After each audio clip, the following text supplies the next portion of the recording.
Was go ahead. Here's Yap. Puts it up for the tie. Yes, sir. Si James Yap na nga marahil ang isa sa pinakakalmadong player na makikilala mo sa PBA kahit pa nga sa clutch na mga sitwasyon at kailangan ng kupunan niya na umiscore ay aasahan mo talagang gagawin niya ni James Yap. Bukod pa nga sa mismong laban ay hindi mo rin maaasar o magagalit ito kahit pa nga ang kilalang mapang-asar at bad boy ng PBA na si Calvin Abueva ay walang nagawa ang pang-aasar nito sa kanya kahit na pinipisikal at halos asawahin na siya sa depensa. Yan nga ang patunay na kalmado talaga mag-isip at mas nagpo-focus na lang sa laban si Big Game. Pero alam nyo rin bang may isang beses na nawala si James Yap sa kanyang karakter at nanakit pa ito ng kapwa niya player? Ano nga ba ang nangyari? Balik tayo sa nakaraan, July 9, 2008 kung saan naglaban noon ang Token Tex at Pure Foods sa wildcard round ng Fiesta Conference. Malaki nga ang nakataya sa game na ito dahil kung sino ang matatalo dito ay malalaglag na sa conference. Kaya naman bigay todo na ang lahat ng players para makapag-ambag sa kani-kanilang kupunan.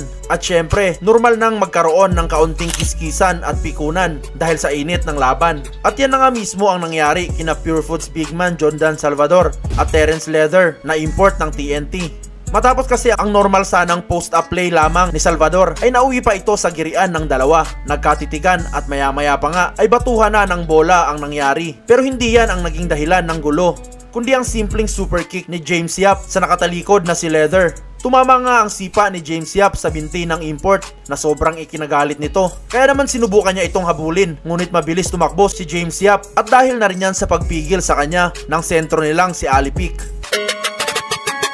Kung sakaling ang inabutan talaga si James Yap ay hindi natin alam kung ano ang posibleng gawin ni Leather lalo na't malaki ito kumpara kay James. May height kasi itong 6'6 at timbang na 230 pounds. Kaya kung one-on-one ang salpukan ay mahirap makitang matatalo ito kahit kanino man. Para naman kay James Yap ay hindi inaasahang sasama ito sa gulo dahil wala naman itong halos na nakakaaway sa kanyang basketball career. Bukod pa nga dyan ay ang posible mo lang maalalang gulo na nasamahan niya ay nang mapatawan siya ng suspension matapos itong matawagan ng flagrant 1. Pero ano nga ba ang dahilan kung bakit nagawa niyang sipain si Leather?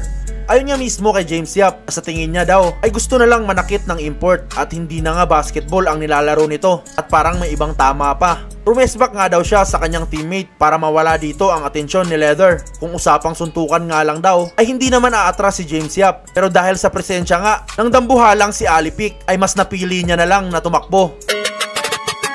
Pero kahit pa anong sabihin nila ay hindi naman matatangging mali pa rin ang ginawa ni James Yap at inamin din niyang pinagsisisihan niya daw talaga ang nangyari, pero dapat niya ring harapin ang resulta ng kanyang ginawa. Kaya naman ang napagdesisyonan ng PBA Technical Committee ay i-hefty fine na lamang si James Yap kung saan 50,000 pesos ang naging multa nito habang 62,400 naman sa sinipa niyang import. 6 na players nga ang napatawan ng multa ng PBA at sumatotal aabot sa 244,400 ang nakuha ng liga mula sa gulo. Naging isa nga ito sa mga ugliest brawl sa kasaysayan ng PBA. Ngunit ang nakakapagtaka nga dito ay walang maski isang player ang nasuspende. Pagdating naman sa resulta ng laban ay nauwi ito sa tambakan kung saan 50 points ang nilamang ng TNT sa pagtatapos ng laro, 98-83. Dahil nga sa pagkatalo ay napauwi na ang Pure Foods at nagantay na lamang sa kasunod na season.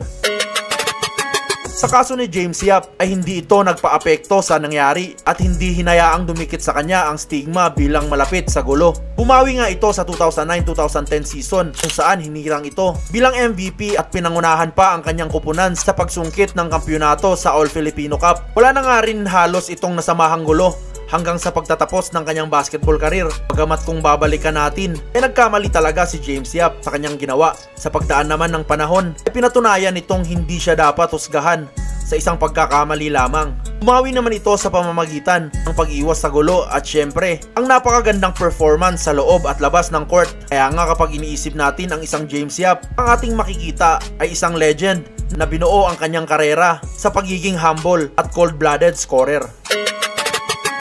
Bali dito na nga magtatapos ang ating video mga idol. Hanggang sa muli, maraming salamat sa panonood.